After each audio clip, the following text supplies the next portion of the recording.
everyone. Just close out of this here.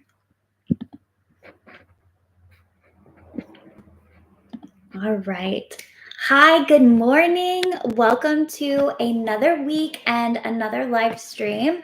I am Ren Lopa, the co-founder and CEO of Wolf and Rabbit Inc. Salon Marketing, and also the creator of the Successful Hairstylist community and this podcast here. I'm super psyched that you guys are here and that you've taken time to really think about your business, think about what is working, what could be better, and really take action today. Showing up and learning, like you guys know, is always the first step. But I hope that in today's conversation, which is a little bit different, I hope that it's going to give you some emotional tools, emotional resources to use in an election year. Because let's be honest, I was behind the chair in our last, I was behind the chair. 2016 is like the big one that I remember. And it was emotionally exhausting because day in and day out, I didn't necessarily have the tools to know how to redirect conversations, to know how to really emotionally hold space, but in like a healthy way for me and the other person. So I think that this is going to be really helpful, really enlightening, and all of that. So I'm super excited to dive in. Um, as we kind of get into this, I do have two things to say, okay, before we jump in. And the first thing is that, I'm going to be sharing some advice about, kind of in the therapy realm today. Um, and I want you guys to understand this is just coming from my personal experience. It is coming from my research. It is coming from my own experience and years of therapy myself, couples therapy too. Like, that's where this is coming from. With anything, even going to like an actual therapist, it's like, really check in with your intuition. So, I am not a licensed therapist or professional in that way. So, take things with like a grain of salt in terms of like, does this feel good in my body? Does this feel good? Does this align with my values? Do I think this could be helpful? And then take it or leave it. Okay. So, just know that as we kind of start this conversation.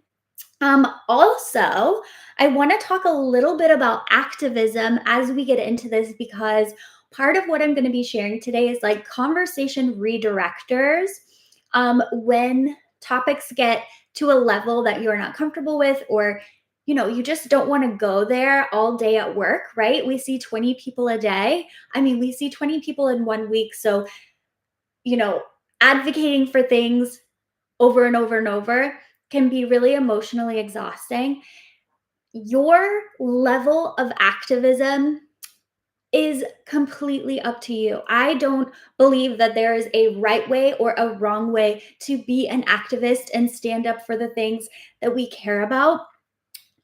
I personally talk to my friends and family about issues that are important to me. Like, obviously, my friends and family know where I stand. I can debate them, I can hold space for those conversations. I donate regularly to the organizations that, I align with. And I also get involved, like, physically with my time in different events for the different things that, I believe in and that I think would make our world better. But I also have like a line. Like, I personally don't choose to raise awareness using my social media profiles. I don't really share a lot of news related things. I don't share a lot of activist things on my page. And I also don't really go there with my clients. Okay. So, of course, naturally, some relationships unfold in a way where I feel like we can, go there and have those conversations. And I have the emotional capacity to do that. But sometimes I don't, right? And so I have created boundaries for myself around where I want my activism to really live in my life.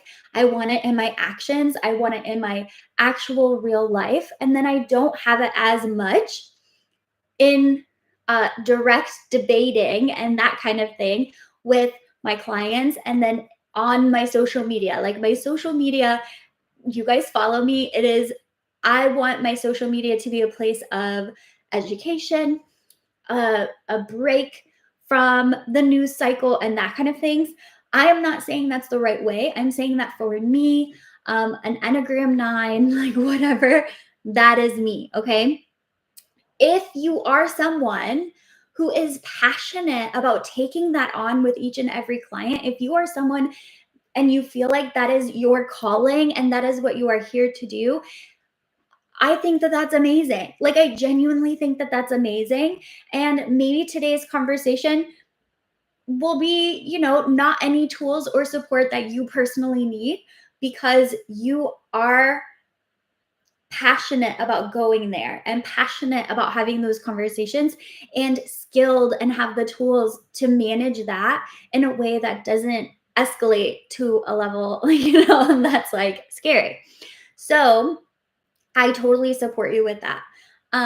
Like I said at the beginning, when we're seeing 20 plus clients a week, it's up to you what you can hold space for that doesn't affect your mental health and that is supporting you in having your work life, balance or rhythm that feels good to you. Okay. So none of this conversation today is about avoidance, allowing harm. Like none of that is what we're talking about. If somebody is racist, like it's even on my website, and I have literally done it before. Like if they're racist, transphobic, xenophobic, homophobic, like anything, I will just stop working with them. So, like, you have to understand what your lines are. There are going to be things that you can tolerate, and there are going to be things that are like your deal breakers. And I think outlining that is probably the first step for you. Part of my activism is like, what percentage of companies I want to be um, having for my software and where I get my printing supplies and like stuff like that, right? Like we all have decisions to make around that and have to pay attention to that. But as far as our relationships with our clients behind the chair in an election year, when the world is at war, when times are a bit uncertain, I definitely have some tools for you guys today, okay? So many of you have probably heard me talk about boundaries before. I talked about it a lot last year. And if, for those of you that don't know, I separate boundaries into kind of three main categories. So we have emotional boundaries, we have financial boundaries, and we have time boundaries. So, like, a quick little recap of that would be emotional, we're going to go into today. Financial boundaries are going to be all about, giving those discounts, right? Not charging for all of the work we did, giving like specials, just saying it's cheaper because we get uncomfortable, right? So those are financial boundaries. We need to have boundaries around I am worth and I will charge what I deserve to be charged. I will not be intimidated or insecure and talk myself out of what I'm supposed to be charging. So those are like financial boundaries. Time boundaries are all around our schedule, right? So I leave at this time. Okay. I leave at this time. I will not book clients past this time. I will not book clients before my schedule. I will not book clients on my day off. Even like some educators are like, charge premium pricing for your day off. I'm like, no, don't reward yourself for bad behavior. Like you should have a day off and like be able to stick to it. But yeah, so those are the boundaries. So today we're really focusing on the emotional aspect, right? The day in and day out of working with people on a very close and intimate level, and how we can do that in a really healthy way for ourselves. For me, I am an incredibly empathetic person, okay? And so even when it's not an election year and politics aren't front and center in a lot of what people are talking about, I would still just feel so emotionally drained until I discovered some of the tools I'm going to share with you guys. Like, I would work and I would come home and just need like a dark room and like nobody talk to me, nobody look at me. Like, I was so drained on every level.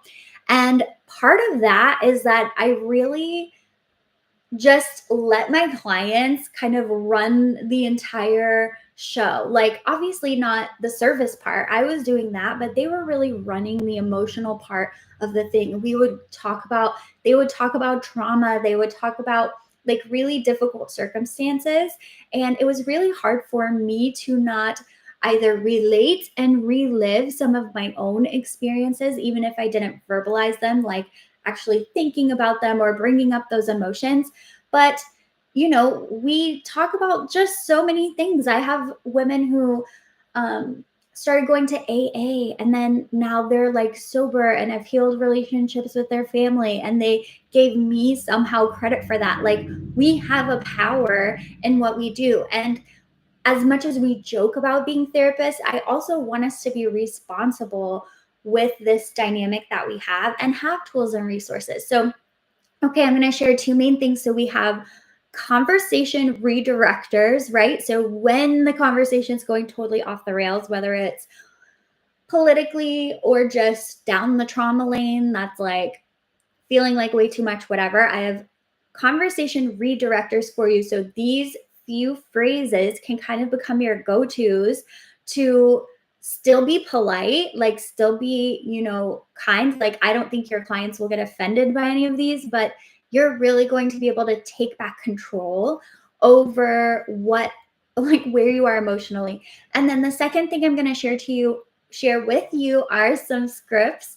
For when your clients are going through a really hard time. I know you guys are probably already really great at these, but if you haven't ever researched, things to say when someone's in a hard time, things not to say, this is going to give you a good starting place for that. Again, we are not licensed therapists. We are hairstylists. So people can't really expect a true therapy appointment and perspective. But I do feel like we have a responsibility to our clients because we do kind of hold this unique space for them. Okay, so let's go ahead and jump into our conversation redirectors. Okay. So I have three phrases for you. So the first one is, I remember you saying something about your promotion earlier. How did you get that? Okay. This says, one of the best ways to redirect a tough conversation is to start talking about something positive that your client has a vested interest in. For example, raises, promotions, vacations, new cars, etc. They all give your client an opportunity to talk about something that they probably enjoy.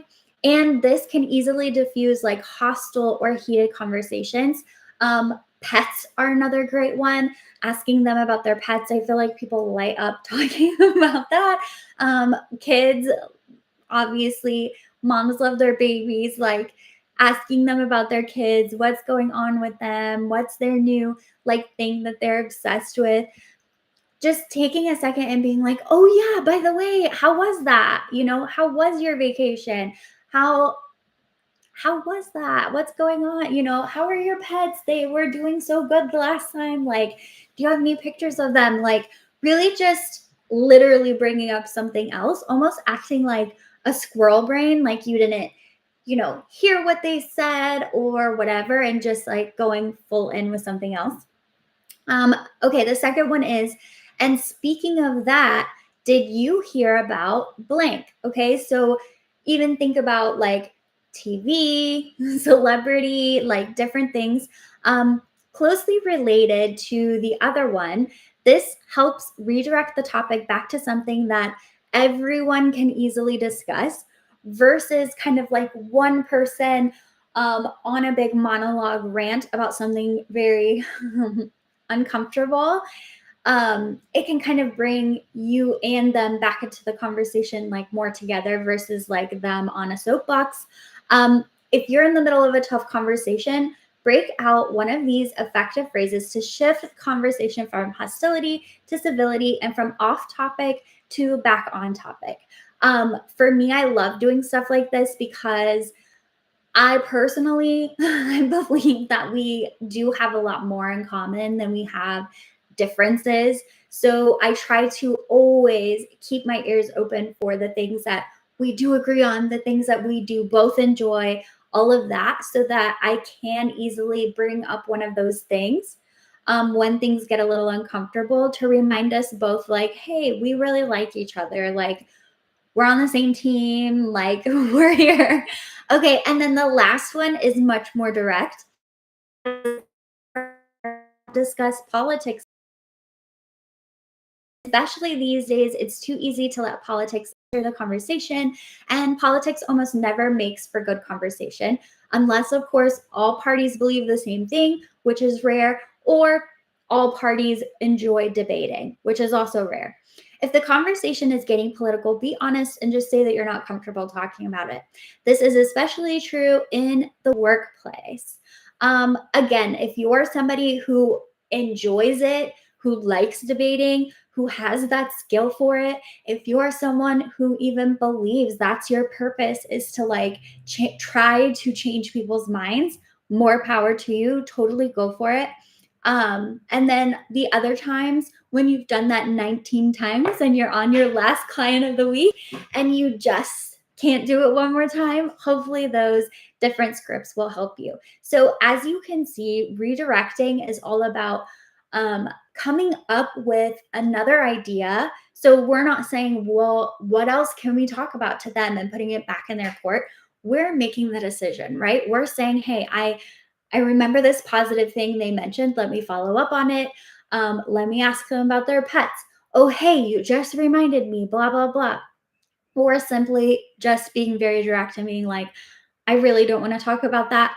As a Enneagram 9, as a like people pleaser person who really dislikes conflict and debate, I can confidently say I would do the first two redirectors much faster than I would do the last one. I think that that last one could still really affect the mood. And if we're hanging out with people for like 4 hours, like managing the mood of the appointment can be a full time thing all on its own. Okay, so those are for our conversation redirectors. Now, what can we do when our clients are going through really tough times and maybe we can't relate? Maybe we don't know anybody who's gone through this before. And honestly, sometimes we can just genuinely not know what to say other than like, that sucks or whatever. Like, um, so what I have for you guys is like when clients are having a hard time, here's what not to say, which I think is just as important as knowing what to say. So let's kind of start there. So what we don't want to do is the following things, and then I have a couple that I will add on there too, but at least they're in a better place. No. It could be so much worse. Yikes.